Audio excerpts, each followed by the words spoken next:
সঠিক আদালত যে বিচার দিবে সেই বিচারই হবে।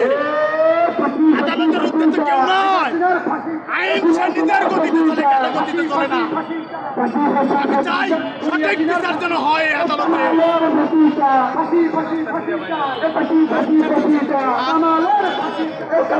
বিচার চাচ্ছি, আমার বিচার চাচ্ছি। আমি যে মামলা করেছি, মামলার আমি বিচার পাইনি গো। আজ আমি ঢাকা শহরে, আমার সন্তান বেকার, আমার একটা ছেলে।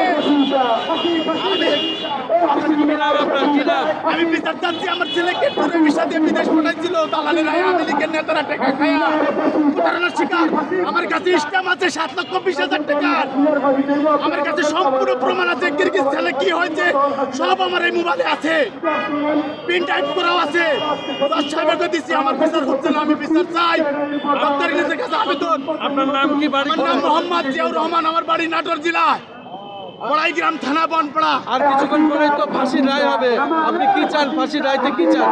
ফাঁসির রায় সঠিক বিচার হোক, সঠিক বিচার হোক। সর্বোচ্চ শাস্তি 1400 সন্তানকে সে হত্যা করছে অর্ডার দিয়া, তার বিচার ফাঁসি হোক, ফাঁসি হোক। তার জন্য আমার মৃত্যু হয়ে গেল, আমি রাজি।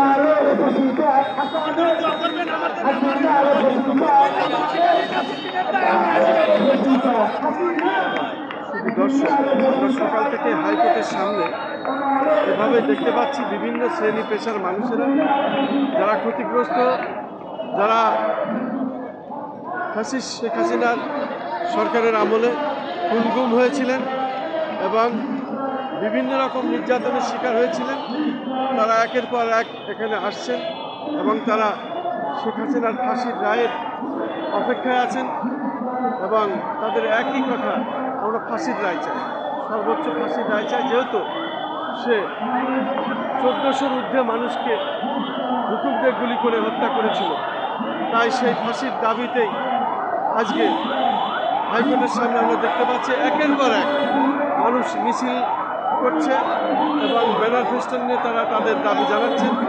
এভাবেই হাইকোর্টের সামনে আমরা চারিপাশে যেটা দেখতে পাচ্ছি, সেটাই আমরা গতকাল রাত্রির থেকে এটা প্রচার করে যাচ্ছি এবং সেটাই আমরা দেখিয়ে যাচ্ছি। আমরা অপেক্ষা করছি, আজকেই রায় ঘোষণা হবে, শেখ হাসিনার রায় হাইকোর্ট থেকে এবং আন্তর্জাতিক ট্রাইব্যুনাল আদালত থেকেই রায় ঘোষণা হবে।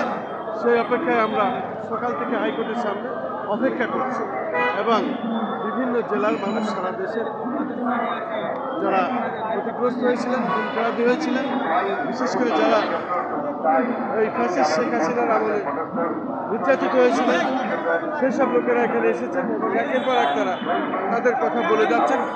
তারা এই রায় শোনার অপেক্ষা আছেন এবং তাদের অনেকের কথা আমরা ফাঁসি চাই।